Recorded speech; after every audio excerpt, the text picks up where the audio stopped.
माऊली वारीच्या या टप्प्यावरती काही क्षण हे अक्षरशः डोळ्यांचं पारणं फेडणारी असतात। पंढरपूरमध्ये आल्यानंतर अनेकांचे पाय वळतात ते म्हणजे वीणा गल्लीकडे। विठ्ठलाच्या नावात तल्लीन होताना लागणारी वाद्य याच गल्लीमध्ये मिळतात। याविषयी अधिक माहिती दिली आहे गेल्या 4 पिढ्यांपासून वीणा गल्लीमध्ये वाद्यांचा व्यवसाय करणारे ज्ञानेश्वर कोकाटे यांनी। पाहूयात। जय हरी विठ्ठल। साधू संत येती घरा तोची दिवाळी दसरा। उद्या आषाढी आहे आणि आज पंढरपूरमध्ये अक्षरशः जसा दिवाळीचा उत्साह असतो तसाच उत्साह आहे।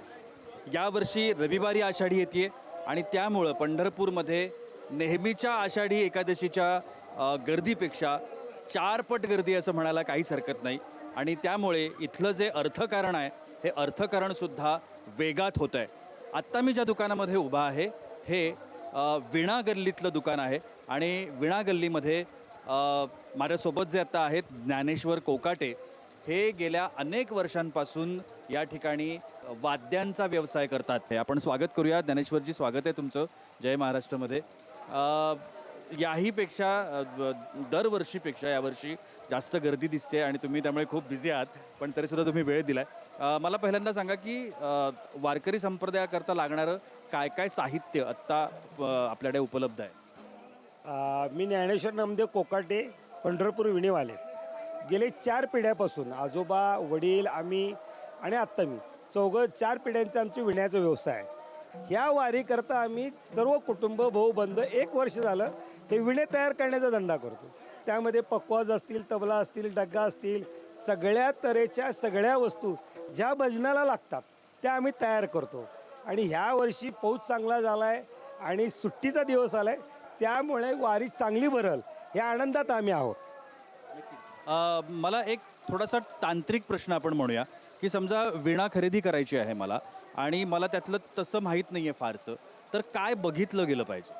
आता विणा खरेदी करत असताना आता तो विणा कोणत्या पद्धतीचा पाहिजे? साधारण पाऱ्यासाठी पाहिजे की बैठी भजनाला पाहिजे की कीर्तनासाठी पाहिजे की दिंडीसाठी पाहिजे, असे 4 प्रकार येतात। ते जे लावलेले आहेत त्याच्यामध्ये आपण जरा सांगूया की हे हा कोणत्या पद्धतीचा? आता हा छोटा जर घेतला तर हा माडकामध्ये येतो। माडूक लाकूड येतं, त्याचं फुल फळ नसतं पण देवाला कामी येतं। जो आपल्या कामाचा नाही तो देवाच्या कामाचा, पण तो विणा तो पाऱ्यासाठी आणि दिंडीसाठी वापरला जातो। आणि आता नवीन पद्धतीने ह्या वर्षी आम्ही जे काढले ते कोरीव काम, म्हणजे जसं आपण अजरामर राहील अशा पद्धतीने पांडुरंगाची मूर्ती त्या विण्यावर कोरलेली आहेत, तशी आता ह्या वर्षी आम्ही संतांच्या मूर्त्या त्याच्यामध्ये कोरलेल्या आहेत, अशी विणे आम्ही तयार केलेले आहेत। गजराजासोबत आम्ही पांडुरंगाची मूर्ती की ती अजरामर राहील आणि ज्ञानेश्वर महाराजांची मूर्ती ही कोरीव आहे की ती कधीही खराब होणार नाही। जोपर्यंत विणा आहे तोपर्यंत ती वस्तू राहील। ती सागवाडी विणा 31,000 पर्यंत जाते। अशा वेगवेगळ्या क्वालिटीच्या वेगवेगळ्या तऱ्हेच्या विणा आम्ही तयार करतो।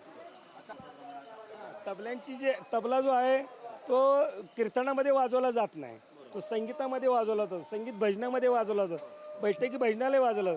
त्याच्यामध्ये काळा शिसम, लाल शिसम आणि आंबा 3 प्रकारचा असतो। त्याच्यामध्ये स्टीलचा तबला डग्गा येतो, तांब्याचा डग्गा येतो, पितळेचा डग्गा येतो। साधारण 8 ते 10,000 पर्यंतची किंमत असते। खरं तर पूर्वांपार तुम्ही सगळं चालवताय, पण वृद्धी आहे, लोक आवडीने येत आहेत का कमी होत आहेत? नाही, आवडीने घेत आहेत। दरवर्षीपेक्षा जास्त भाविक तयार होत आहेत। आमच्या लहानपणी आम्हाला 6 विणे करायला आमचे वडील 1 महिना लागत होते, पण आता 1 महिन्यामध्ये 60 होतात आहे। आणि इतकं खप आहे की तो पुरत नाही, म्हणजे भाविक वाढलेले आहेत आणि भावना वाढलेल्या आहेत, लोकांची गर्दी वाढलेली आहे आणि देवांकडे जाण्याचा कल लोकांचा जास्त झालेला आहे।